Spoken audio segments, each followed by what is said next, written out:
Hi, friends, and welcome to Crick Vidya's weekly CPL podcast, where we will discuss the matches that have taken place during the week and also focus on players who will be a part of IPL in the next month. We are recording this episode on August 22nd, and 6 matches have happened till now. As you know by now, we invite guests on our podcast who are hardcore cricket fans, and today we have with us two guests. First, Manjunath, who has already featured in our earlier podcast as well, where we looked at Delhi Capital squad analysis. Hi, Manju, welcome to the podcast. Hi, Sunit. So good to have you back. Yeah, thank you very much. Our second guest today joins us from Sweden and goes by on Twitter as Nordic_Crick Pundits. His name is Abhay. Hi, Abhay, and welcome to the podcast. Hi Suneet, thank you so much, and hi Manju. Yeah. Hi, Abhay. So, what we'll do is start by looking at the 6 matches, discuss them briefly, and then move to our second agenda where we look at we put a special focus on players which are going to be in the IPL and how they are performing and what it means for their teams. Okay, so we'll start with the. Uh, So we'll start with the first match, which happened between Guyana Amazon Warriors and Trinbago Knight Riders. So if I just look at and summarize the match, Guyana batted first and made what I would say a par score of about 144 for 5 wickets.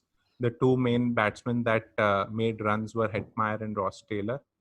And Trinbago was actually able to chase down the total quite easily thanks to the innings of Sunil Narayan. And he actually carried the entire load on his back, and they were able to win on back of his performance. So, so what would be your analysis of this match? Where you think, let's say, Guyana went wrong, or what they could have done better to come on the winning side? Manju, maybe you can start. Yeah, both these squads, Guyana Amazon Warriors and Trinbago, are like on paper they are one of the strongest and most balanced squad. So finally, TKR managed to chase that total down as it was not a high total. Probably during Guyana's batting, it felt as though they were aiming a bit too high. Reason being they had a small collapse in the middle. But after that, still Ross Taylor, he was striking at 150, so he got them he played a good cameo, good knock, and he did get them to a respectable total in that sense. But Guyana may have to relook at their batting order later. So what would you want them to change? So in the first game, Guyana had Brandon King and Hemraj opening, and Hetmeyer at 3 and Taylor at 4, whereas Puran and Rutherford were down the order.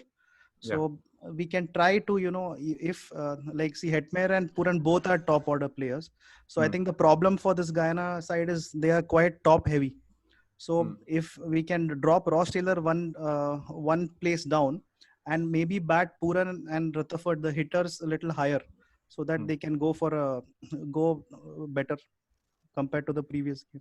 Okay. So, uh, and I would probably agree with you. And I think Puran's knock was actually a little slow as Right. compared to what they would have required. And 18 from 16 balls was actually what could have made a difference between a par score and above par score for them. So I think that is where in the last also they were not able to actually get Accelerate. those acceleration in the last 2-3 overs, and that could have made a real difference. Abhay, your views? Yes, I've been hearing you, and it could be a very aggressive move to promote Rutherford and Puran. Puran probably can get a promotion as well, as he bats at number 4 for most of his the teams he plays for. Um, I would actually differ, even though this could be a good option, but I would say both Guyana and Trinbago would be relatively happy with what happened in the match, because Hetmeyer struck form straight away. Taylor was in form. So Guyana don't have so many things to worry about. Uh, I would say they will keep things simple. They've been finalists for 5 times and they've had a similar core. So I would say they'll keep it the same and they'll be relatively happy with what happened uh, in the match number 1. Okay. And if we talk about the second innings, I think apart from Narayan, I don't see a lot to talk about, because he was the single biggest factor for chasing down this score. Simmons was not in a good touch, and we saw that in the second match as well. And Right. I think Narayan took the pressure off everybody. And after his innings, nobody really had to accelerate or do something out of normal. So I think the other batting lineup, the remaining batting lineup, did not really get tested there. Yeah, much of a hit. Because Yeah. although both the Bravos are not in great touch, and but still, Narayan has like kind of covered up for that. So I think if Sunil Narayan continues in this form, it's going to be ominous for the other franchises, because if you look at the pitches in Taruba, they have been tired and taking more of spin, and Hmm. spin is actually Narayan's strong suit. So those people who want to open their bowling with spin should be worry against him. Yeah.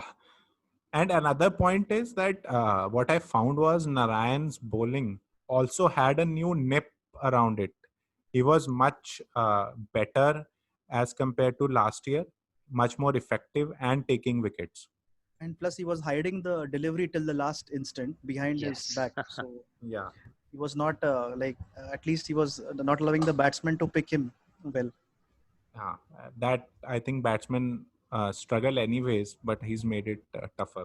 Tougher. Yes. I would say that the turning point was, I was keenly looking forward to the battle between Narayan and Tahir, because Tahir has also been such a global T20 superstar that I thought that Tahir will make a difference when Knight Riders were batting. But Narayan took him on and he was one above Tahir, at least in this match. And I thought that was the turning point.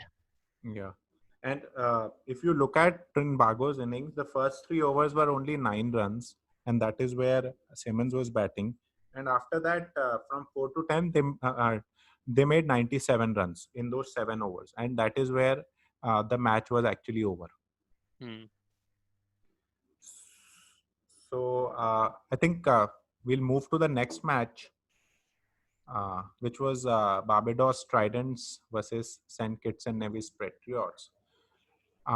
So this match started with Barbados batting first, and they made 153 runs. They started badly, but then Myers, Holder, Santner, and Rashid Khan, these were the 4 guys who were the ones who reached double digits. But the 4 were able to take them to a respectable total. And then the batting lineup of St. Kitts uh, not being that strong, and the bowling of Barbados having Rashid Khan, Santner, Holder, I think they were expecting them and themselves to restrict the St. Kitts team and not able and win the match. So, your views on this match? Yes. So Tridents are very special. They actually bat till number 11. So last time I was watching their lineup, and they had Walsh Jr. at number 11, and also he bats. So it's a very peculiar lineup. So they can send in anybody anytime, all bat and almost all bowl as well. So you can never rule them out. So anybody could turn up as a hero any match. So this match, I think they'll be reasonably happy that Holder turned out to be good. Rashid Khan turned out to be good with both bat and ball. That's going to be very, very crucial for them uh, during this tournament. And also, good thing for them was that Santner came good with the ball. He's a very intelligent cricketer, and he's been learning a lot under Kane Williamson and also under in CSK with MS.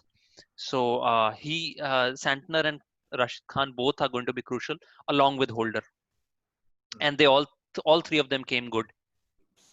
Yeah, and what I really liked was that they actually targeted a few batsmen. So Cottrell and Emirates, as we see, just gave 32 runs from 8 overs, and then Alzari Joseph and Ish Sodhi were taken for 88 runs in their eight. So they targeted two bowlers, and that is what helped them to reach a respectable total.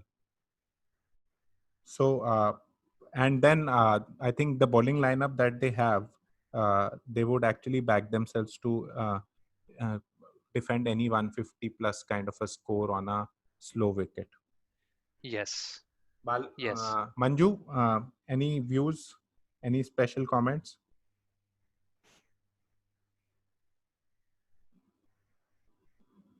Has Manju dropped off? Manju, you're on mute. So Yeah, the Rashid and Santner were the standout performers in this game, as far as the bowling is concerned, and they did bowl well. And but the Patriots, they had a change of coaching staff at the start of the tournament, so now they're having Courtney Walsh and Mark O'Donnell. So it was a close game, but still we can say that Barbados, they bowled better, so hence they were able to restrict Saint Kitts to a lesser score. yeah, and Saint Kitts started slow. So Yeah, and that is another thing something. was Joshua De Silva didn't get going. So actually, he did not, he was not able to accelerate the way he wanted. So although he stayed there, but then it was too little, too late. Yeah, 41 or 41 is actually Right. not a good score in a T20. You are actually letting your team down by batting so many balls and not scoring runs. So Right. similar, Evan Lewis made 12 of 18 balls. So that was also with him batting in the power play. This was also a factor that led to pressure at the later stage. And you're saying close, but actually I don't think they were in the last few overs also they were in the race. Yeah. They were actually like just trying to reach there but never able to reach there. Yeah, probably around 15th, 16th over itself, the chase had got breaks had been put. So Yeah.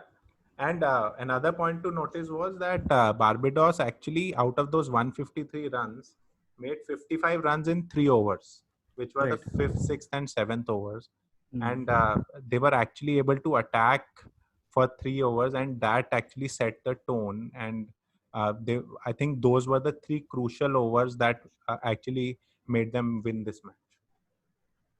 Yes, and this is going to be their formula uh, throughout the tournament, because anybody could turn up anytime as a pitch hitter and just blow up the opposition for 2-3 overs. So they're going to blow hot and cold.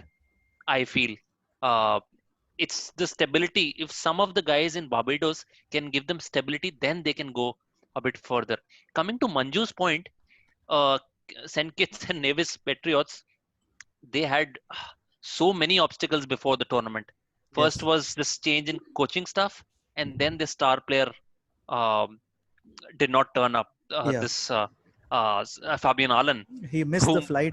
Yeah. yes, and Yes. I heard in your podcast, you guys in Crick Vidya, you appreciated Allen's presence in Sunrisers as so important, Right. and he was so important for them and for St. Yes. Kitts, and I think it's a long tournament for them.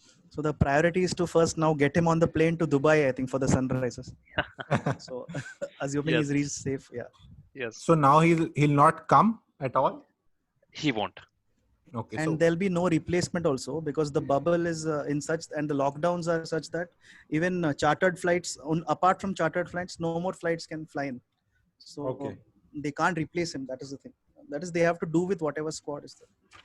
Okay, so I think that actually is a big blow for them. Yes, indeed.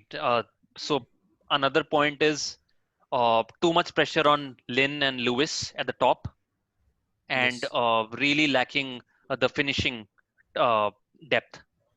in the batting lineup. Do you think that because now their batting looks thin, especially the middle order, that may be a reason that Lynn and Lewis are actually holding themselves a little and not firing all cylinders in at the start of the innings? Yes, for sure. I think it's more pressure on them, and it's so evident that when Rayad Emirath goes to the after the match or before the match at the toss, he's just continuously mentioning that how thin they are in some aspects, and he is referring to lack of a finisher in the Patriots team. Yeah, Tanvir batting at 7 in this match, I think, Right. is a little too high for him. I think. But Yes, even and Tanvir looked in good touch than most of their other hitters. That Yeah. was surprising. So I don't know if he bats like this, we may get a promotion. We don't know. Yeah. yes, So let's move to the next match then. Because like Tanvir seems to be a guy who's stuck in the time warp. Like last we saw him hit sixes of Srishant in that World Cup, and after that he became an IPL mini legend sort of. So Yeah. yeah, So good to see him actually still being yes, relevant. still active. Yes, Yeah. yeah, So let's quickly move to the third match now, which was St. Lucia Zouks versus Jamaica Talibas. So again, I think St. Lucia batted first, and a par kind of a score for them, 158, with Roston Chase and Zardan being the top scorers. right. And I think the bowling of Jamaica was quite good here. So they were able to restrict them to a par kind of a score. And then they came and uh, they batting actually, they batted quite well with Phillips, Powell, Asif, Russell, Brathwaite. They Brathwaite's have inning was the quite crucial. strongest middle order and lower middle order in this tournament actually. Yeah. Because it's like one goes and they keep coming like below Powell.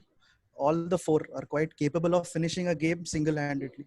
So So Asif yes, Ali and Brathwaite were critical this time.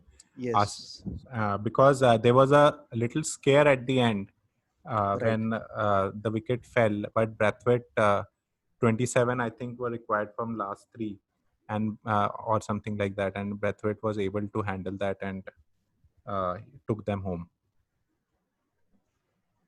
And So, Andre Russell also was a little bit, the first time he's batted below 100, but it can happen. There has been lockdowns and they haven't been in touch as yet. So if Russell comes into full flow, then definitely this team will go places. yeah. So 2 points here. I think one that Jamaica. St. Lucia batted first, and last 2 overs they were able to just get 12 runs. So Right. that is something that was that restricted them to a par kind of a score. So that they would need to look at. And then when Jamaica was batting, Nabi just bowled 2 overs. Right. So he was under bowled. I don't know why. Any views from your side? Was it like a Russell thing that if he comes, Russell would hit him, or some other factor? Well, one of the reasons is the coaches do, try to curtail off spinners from bowling to a right-handed hard-hitting batsman. Yeah. But even in Zook's case, the problem is not in the bowling options. They have even Cornwall, Roston Chase, but all are off spinners. Yeah. So there is a chance that they will travel. So they may have to relook the combination if they have in their reserves that at least have a wrist spinner or a different kind of a bowler, because it can become a same kind of attack. And also Zahir Khan is not turning the ball as much as he would have expected to. So he's like predominantly googly and the odd straighter one. So even people can line him up, especially left-handers who are there, they can line him. So that's the thing. So I think it may be a good case to maybe swap one of these bowlers for Chemar Holder and give a try for like raw pace. That could be one option. So I think they need to look at their combination and maybe. And come Chemar up with a Holder is better- also coming off a very good domestic season. So he's taken wickets. He's in rhythm. So I think it's better to try him out. Like even in the Test series, there were a lot of calls at why they have not given him a chance yet. So this might be his time. Yeah, hopefully. So Mujib actually bowled well, Hmm. and he was the standout performer for uh, Jamaica. And Lami Chane was also decent, and Russell actually took a very crucial wicket. So I think their bowling was uh, quite good, and batting obviously, like, except from Russell, I think the entire middle order Yeah. would be happy. So Russell needs to, as we see, second match also Russell struggled. So I think he will take some time to find his rhythm. Hmm. And Kick, Glenn kick. Phillips has been a good find also. Yeah, Yes. Phillips actually So was I think instrumental. like if he continues like this, he may keep his place in the lineup. So then they may have to shuffle because they almost have the overseas are all fixed because even the two spinners are really good. Yeah, So there's not much scope for tinkering here. yeah. So let's move Right. to the fourth match then. Sorry. Yeah. So this was Saint Kitts versus Guyana, and both were actually coming from a loss, right? So Yes. St. Kitts batted first, and it was a below par kind of a score at 127. And Kemo Paul with 4 wickets, and Imran Tahir. I think both of them together actually just uh, demolished their batting attack. And then it was an easy uh, total to chase, but they still had to just depend on Hetmeyer Right. to to finish the chase. You would have expected them to do it quite easily, but I think they still took. They were ups and downs in the second innings as well.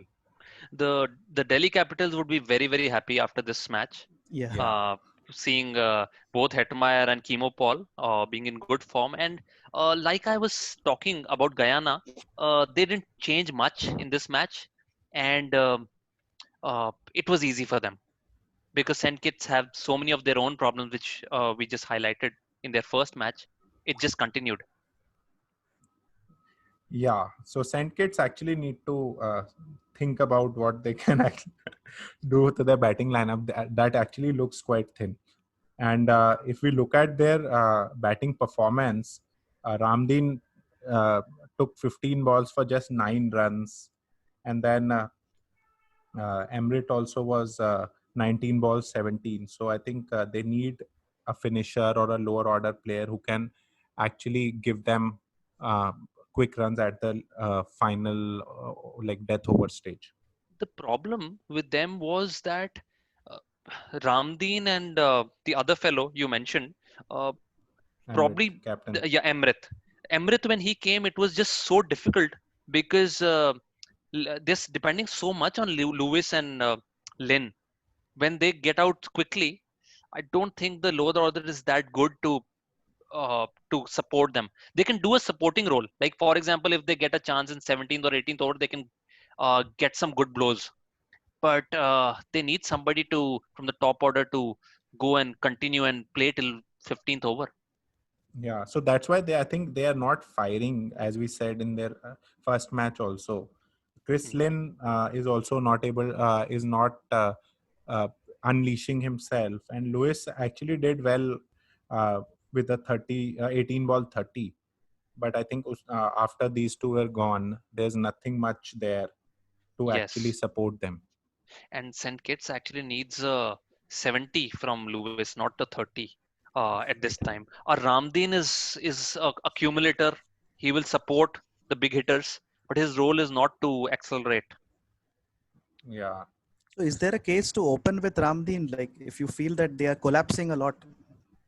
But then who will be the middle order player? Yeah, Lewis. exactly. That is the thing because even in their Yes, reserves, they only have a left arm spinner who's there, and batting is definitely there. It's in short supply. Like Yeah. so, yeah. So looking at their entire squad, I think we should expect them to be the lower of among the last two at least. Yes, because now So that Zooks has got 2 points, I think Wooden Spoon is out of their reach. yeah, So yeah, yeah, that could be. so thankfully, thankfully this time they've got off the mark, rain or whatever, but still, yeah. Unless they beat Zooks the other time. right. So but let's move. Yeah. yeah. And one I'll more also, thing about the Guyana attack is that they still have KS Ahmad who's not playing. So like if it's a spin friendly wicket, I think they can be one of the strongest teams. Like, they can really restrict the opposition. Yeah. So Puran has actually not really performed in both the Right. matches.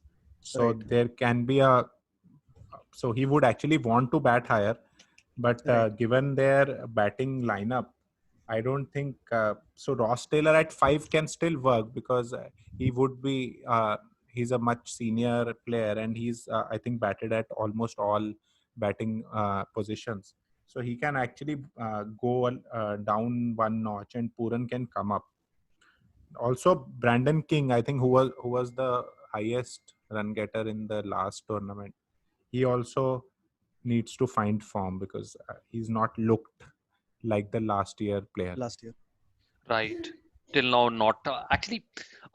Yeah, Ross Taylor can bat at 5. So just in case Puran doesn't click in a couple of matches, they might try that to make him play at number 4. But they're going by the same formula. They're going by the same formula, which is, like last year it was Shoaib Malik at number 4 and number 5 Puran. They just replaced him, Shoaib Malik, with Ross Taylor, and at Yeah. number 5 Puran is coming. So But Poonan nothing to has, worry. but yeah, their batting lineup is so strong that somebody will actually pick up his hand and deliver for them. So I think that it's quite opposite to St. Kitts, where they're just two players. Here, at Right. least 5 or 6 match winners in their batting order, and even if one performs, uh, it will take them home. Yes, TKR definitely have the star value. They have more biggest West Indian stars, but Guyana has so many match winners, West Indian international players, and then you have Ross Taylor and Imran Tahir, and then you put Yeah. captaincy Chris of Green. Chris Green, who's also acclaimed T20 star. And he's So remodeled it's a his action. He's back with the Chris Green 2.0. So yeah, and he's that it's very straight arm, like surprising.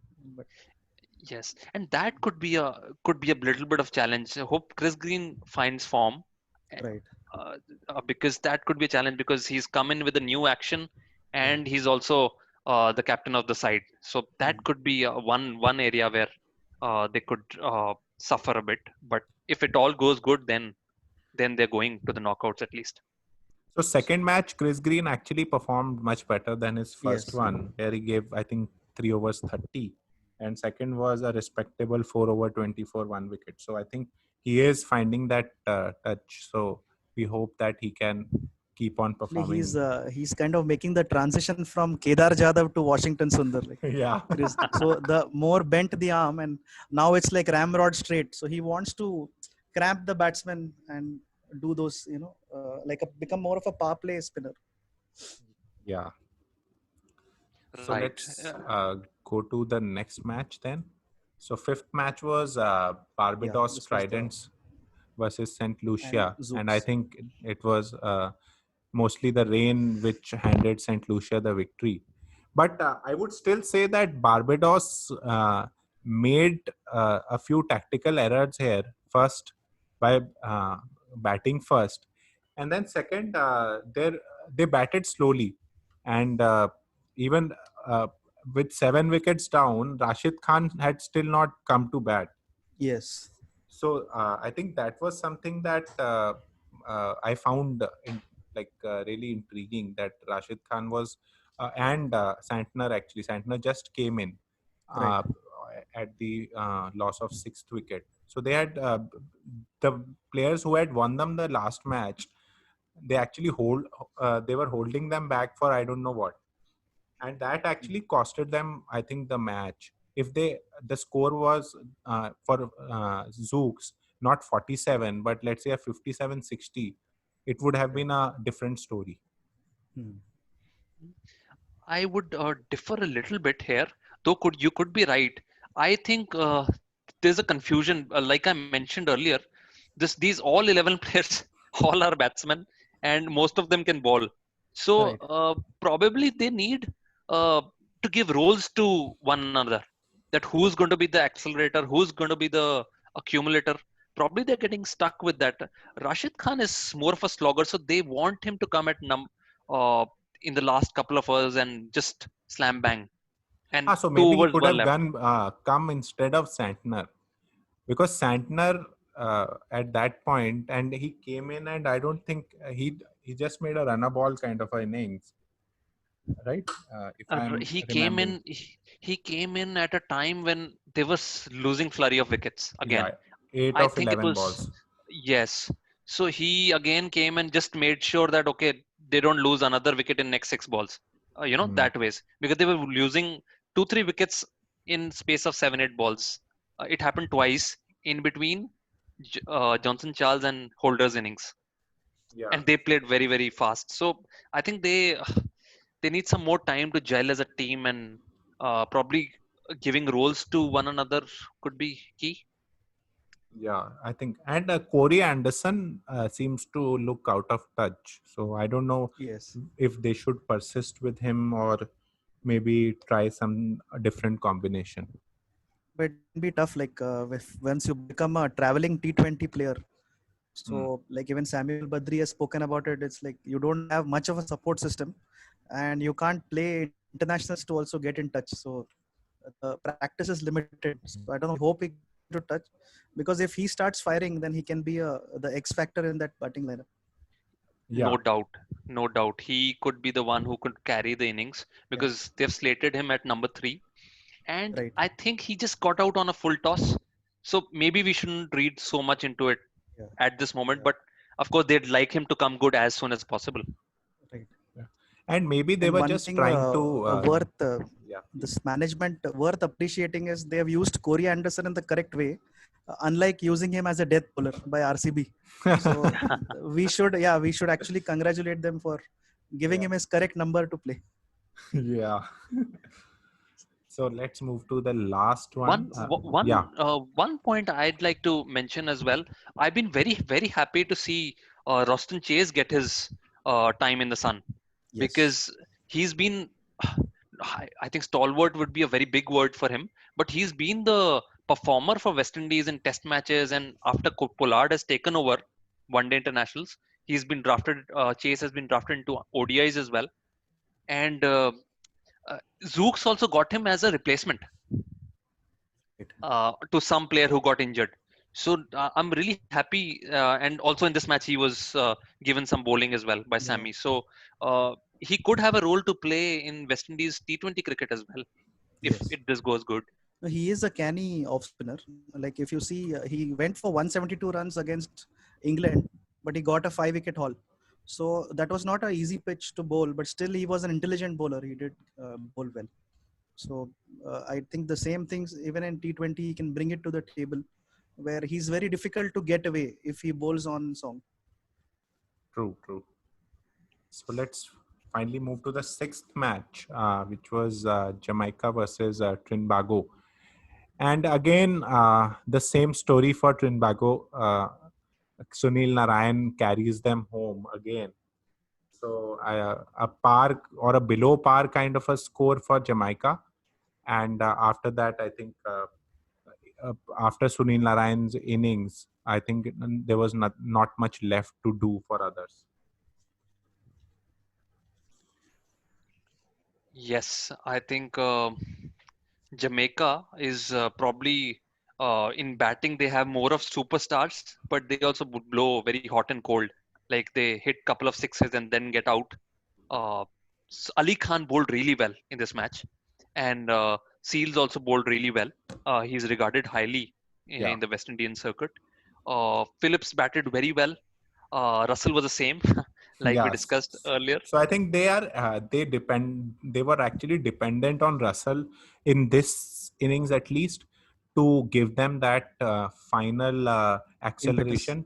But I think Russell is still taking his time and finding his Right. touch. So we can expect him to come to his own in the next few matches, and then that gets taken care of. So this 135 would have been 155 or Correct. something like that if Russell was batting like he does. Yes. So I think Talavas are a good team. Only thing is that they need to have some good partnerships and accelerate in the right way. They've got good bowlers. They've got Lamishane who bowled again well. They've got Mujib who's bowling well. I think they'll be happy to see that Fiddle Edwards bowled well for them. He opened the attack and probably he didn't get tonged. I see 1 for 19 in 4 overs is good. So Jamaica could go ahead as well. Only thing is, uh, I think the batting is little brittle. Asif Ali is also doing quite well. That's a great news for Pakistan as well as Jamaica. Yeah. He performed well in this match as well, but got out at the wrong time. Would say. So Trinbago also, I would like to see how their lower middle order performs, because Pollard and Dwayne Bravo, uh, every year at the start of the season, there remains a question mark that how will they perform, whether they are the same players that they were. So I think they've not got tested yet, and there will come a match when it will And depend on them to take them home. they have Tim Seifert also, like who opens the batting for New Zealand in T20s. So I think before the pitches get too slow, they can even try him to partner Narayan at the top to get a even faster start. Like Especially Simmons not performing. No, Simmons, if he's not in touch, we can give Seifert a go above. Yeah, So- that's what I'm saying. Because yes. Simmons is not performing, Seifert can be given a go. Yes, because against India, he did play very well, and he was the one who attacked to attack Bumrah and innovate against him. So Actually, Phillips and Seifert both are next generation New Zealand T20 Yes. stars. So Right. yes, if Simmons is not in form, Seifert should get a chance. And another point which could be important for them, like Sunit you mentioned, is that if Narayan keeps donking every match, their Yeah. batsmen might not get a good chance, Exactly. and they might not be match ready come the playoffs. So Or is what it? if in a game Naren goes cheaply and Yeah. the middle order, like how in India Yeah. it happened that our middle order was exposed because the top three have been scoring some 58 or 68% of the runs. So it can happen. But with Narayan's quality, I don't think that he can sustain the entire tournament and then not perform in a, Yeah. let's say, Right. critical match. He will fail in the initial phase only, and I think middle order will get tested there. But I would still want to see how they perform, because I have my doubts. So now let's focus on the IPL players that are playing. So first question I would have for you is that why is Holder not finding a place in IPL? So do you think he's good enough, or do you think that he's performing well here, but at IPL level, he'll not be able to perform?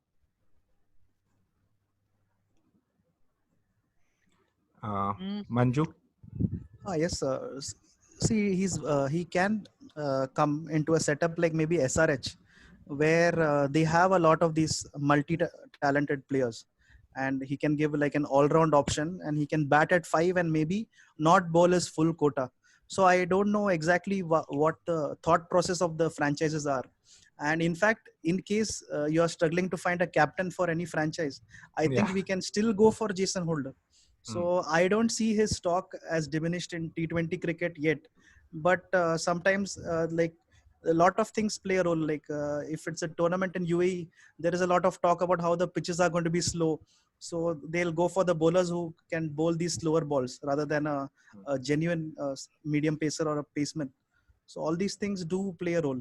But like if you are looking for a backup who can fill in any time, and he's a very ready pick for even an IPL franchise. So a DC looking for a lower middle order player, do you think he's a good option? Definitely, definitely he is, because with DC's spin dominant attack, he's a good variation to add there, and he can bowl in the power play up front. And if the captain wants, he can exhaust his quota before the 12th over also, if he's worried that Holder will get hit. But provided we have another option for the death overs. Yeah. Absolutely. Great points actually given by Manju. And just in addition to that, in IPL setup, you want your foreign players to not crib while they're on bench. You want them to contribute even while on bench. He's a good man, so he'll contribute in all senses. I have been surprised last couple of years that he's not been bought by any team.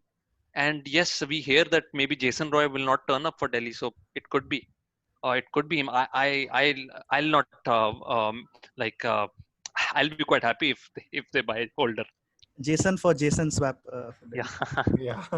nice one. Yeah. So second point I have is that what do you think about the utility of Bravo or effectiveness of Bravo as a death bowler?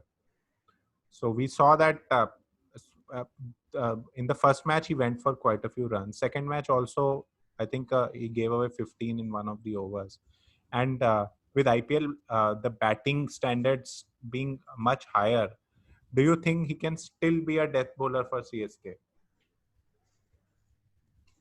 Definitely, I feel Bravo has an ability to bowl the death overs, but considering his age and his injuries, there is more margin. Now he has lesser margin for error with the modern batsman. So I think that those dipping slower balls are not any new anymore. So there are batsmen waiting for that.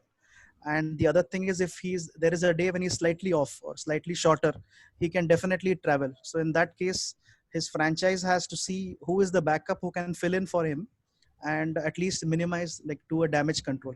So they So, have but the Sam Curran. yeah, they have So Sam Curran, but again, Sam Curran is relatively inexperienced in that way. So, and he's more of a kiss the surface kind of a bowler.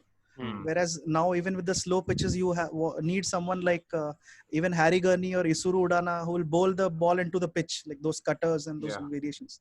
So mainly the aim is to upset the timing. So that CSK is have no choice. He will be yes, their death bowler, that's for sure, yes, and he will rely on cutters yes, and his variations. But I think the thing which has been saving him last couple of years has been Dhoni. So right, Dhoni somehow with his magic he always makes Bravo a better bowler than yes. what he can perform. I feel, though he is a great bowler, but I don't think he's the best death bowler. No, two bowlers have really suffered because of losing pace. Like this in T20, that is Mustafizur was there, and now Bravo. The stock ball space has come down because a young Bravo could get the stock ball above 135. Whereas right now, if you see his slower ball is 105 and the stock ball is 125. So most of the batsmen with these huge bats these days, they are able to find a way around it. So probably that is also one of the factors. Hmm. Right. So next would be the KKR players, Narayan and Green. I think KKR would be happy that these players are getting games and performing decently. Narayan is an integral part of for KKR, so I think that is a huge positive for them. And Green is also, maybe he'll play, maybe he'll not be in the 11, but they want him to be match ready and performing. No doubt, because uh, the concern for both these players, of course, Narayan is their superstar, and Narayan starts for sure and plays all matches for KKR. But the concern for both of them was probably the same. Both were coming after injuries. No, Narayan was coming after injury, and as we discussed, Green had his remodeled action. So KKR would be very happy with how things are going, especially Narayan. So another TKR player, Pollard. So I don't think he bowls now. Yes. So it is mostly his batting, and from the first two games, I think nothing much to conclude. He made 10 from 11 and then 5 of 5 balls. So I think they'll be keeping an eye on him, but they have huge confidence and in Pollard. Even last year, there was a talk that he should not be part of 11, but he proved that he belongs there. So they would be looking for him to get some good runs and be ready for the IPL. I think Pollard is part of their DNA. So Yes. so if he performs or not performs, I think he will perform. But if he performs or not performs, he's going to be in all the thick and thin of Mumbai Indians come the IPL. Yeah, and even if he's not performing here, there is still, I think, when he gets into that Mumbai Indians family, things change. Yes, they will change. They will change. We've seen so many IPLs that the talk which you were mentioning, that's always ongoing, and then out of a sudden, Pollard gives you 2 3 matches on his own. Yeah. He's that kind of player, so they'll never, uh, bench him. Also, I think at least in next couple of years, unless something really bad happens with Mumbai Indians. Yeah. And he's very good against the spinners. So he has shown over the years that he can literally plant his foot and even deposit length balls on the side screen. So that is his, when he gets his timing right. So he's definitely very difficult to leave out unless you have a very good reason or a very good player to replace him. So I don't think he's sitting out anytime soon. Yeah. Again, other players. Let's move to SRH, Rashid, and Nabi. So I think they do not have anything to worry about. Both are performing decently, and this year there is an expectation that both of them will become part of playing 11 with Yes. Kane Williamson no longer captain. So I think they are looking for both of them to perform well and give them wins in IPL as well. Yes, indeed. Nabi has just become the member of Afghanistan Cricket Board. So you have a serving official playing in your franchise. What more do you like? So So, Right. yeah. I think they'll be very very happy with how it's going for Nabi and Rashid Khan, and they'll be starting. And I think SRH do need 2 bowlers as well out of their foreign contingent. So Kane will probably be benched, and but they also have Fabian Allen, about yeah, whom we've discussed, and his form could have been really good news for SRH, yeah, and but they don't know now. Yeah. right. So we discussed in our podcast that we did on SRH that Nabi versus Allen would be decided in CPL, that who is the preferred player for SRH. But that has actually not happened. And now it will be more reputation based, or maybe they'll test both and see Right. what they want. I think form, pitch, and the opposition will decide this criteria, and SRH will be quite. They'll take it on chin, uh, on these basis. Yeah. So then let's move to Cottrell. I think Cottrell has performed well in Yes, Cotter both is the bowling match. well. Yeah, taking wickets also. So that would be a plus. So nothing much to talk about there. And let's finally move to the two spinners. One is Mujib. So Mujib has actually performed well as compared to. So he was out of touch in the last year's IPL. He was Yes. not that effective. So Punjab would be really happy to see that he's back in with wickets and not leaking out a lot of runs. So a huge plus for Kings there. Yes, and his overall partnership with Bishnoi is going to be crucial. Right. Bishnoi and Maxwell. Maxwell will bowl as well. So Yeah. they need these 3 spinners to bowl in tandem. So they'll be very happy. And it will be interesting to see how many leg breaks Bishnoi bowls in this IPL. So, because he said in an interview, like during lockdown, that it was very difficult to train. So he's actually doing weights with a gas cylinder at home. Okay. And after that, he said he's trying to work on the leg break. He's taken tips from people. He has an action where his right arm comes near, very close to the ear. So it is like same problem like Piyush Chawla, that he bowls predominantly wrong ones. So that is something which can give an element of predictability in such a tournament. So we'll hope that he gets the leg breaks also going. So it'll be good. But Bishnoi is still at start of his Yeah, career, so he's he very has young. lots Yeah, of but years. whatever tinkering, like he can't do a Chris Green. So I think Yeah, but he has so. Kumble with Yeah, him, so I think Kumble will take yeah, care of him. exactly. So definitely, Yes, great opportunity for all of them to play with yes, Kumble, like in the sense learn together with Kumble. right. Yeah, new captain, new coach. So Kings have again actually rebranded their entire franchise, and Yes, let's hope that they get it right this time. And the the thing is that they've changed the captain and the coach, but they've also kept the same core, so to say. They've just plugged in the weak points. So all the IPL teams are not tinkering so much with the core players who are performing well. Yeah, so I think Kings and RCB were the two teams which still were lacking good core players. And I think in this auction, both of them have actually plugged those gaps. Yes. And Yes. so that is reflected in their performance also, that they have been those bottom of the table teams for quite some time now. So I think they have actually realized that building a core is important, and I hope they now persist with these players and start winning, so that the competition also becomes much more closer, and it's good for fans as well. So another player, lastly, that I would like to discuss is Lamichan.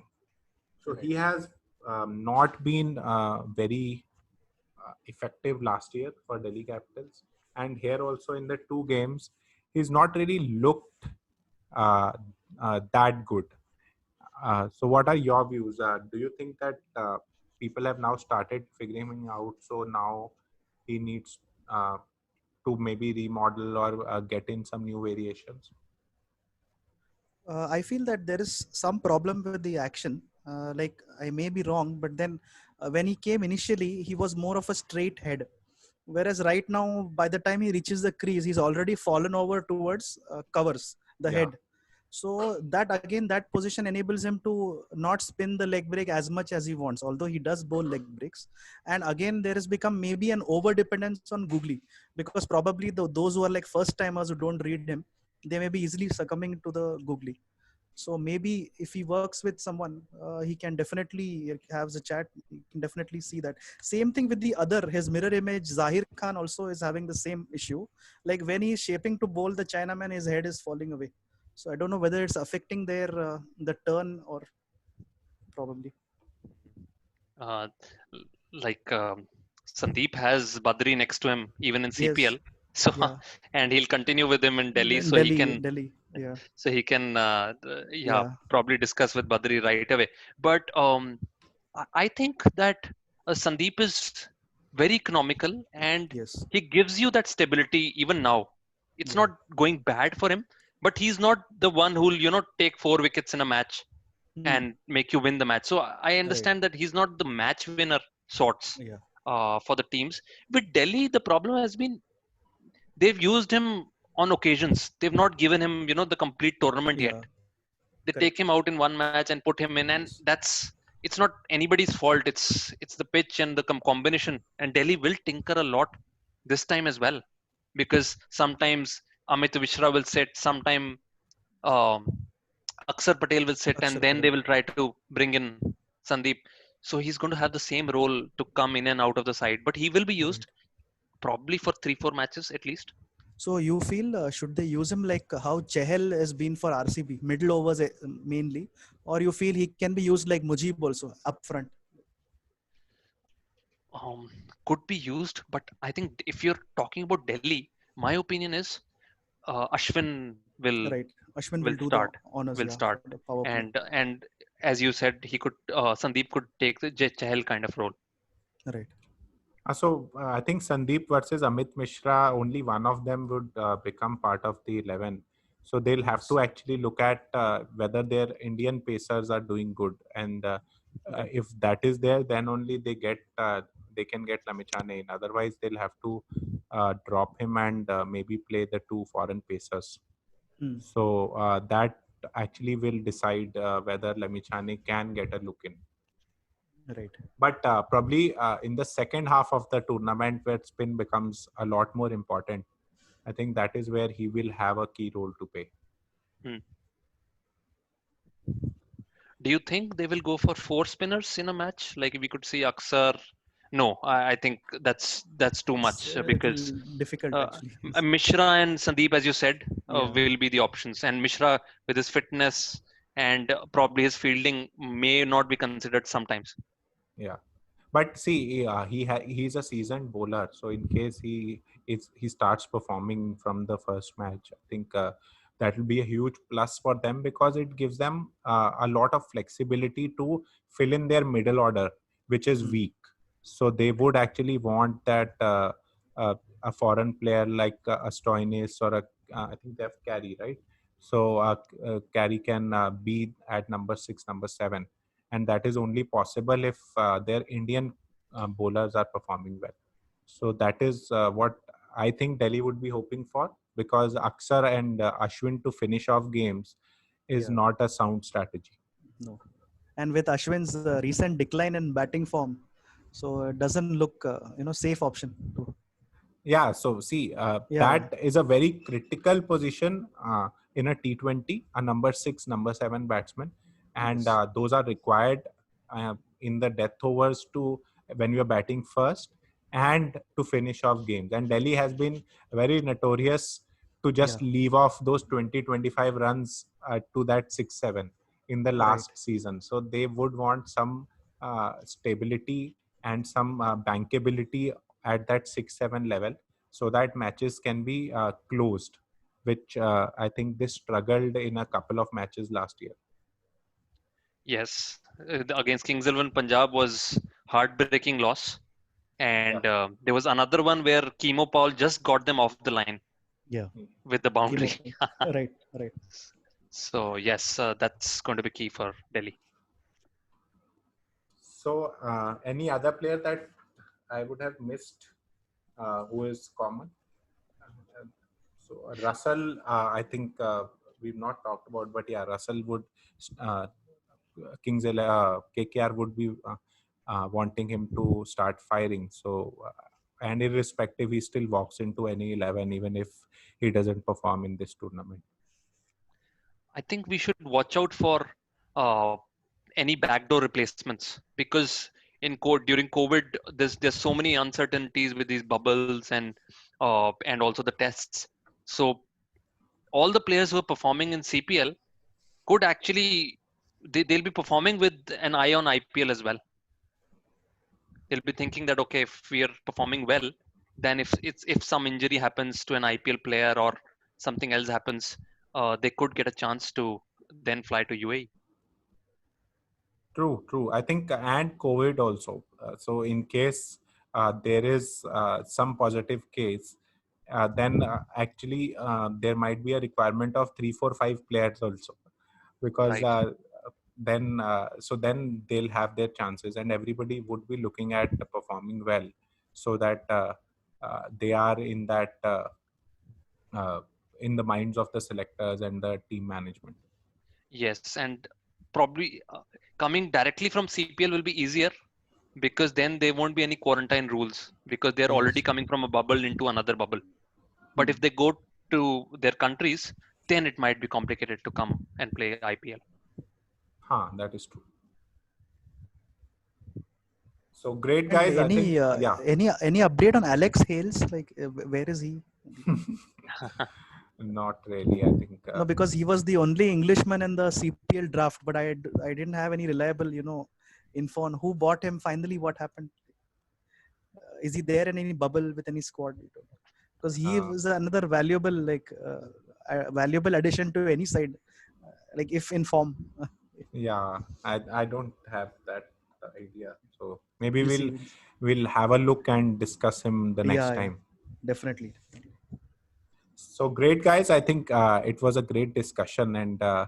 it gives our viewers a good starting point if somebody has missed the first 6 matches, and also if somebody is not really following CPL very religiously, he gets an idea of what is happening and what it means for IPL franchises. Right. So thank you, guys.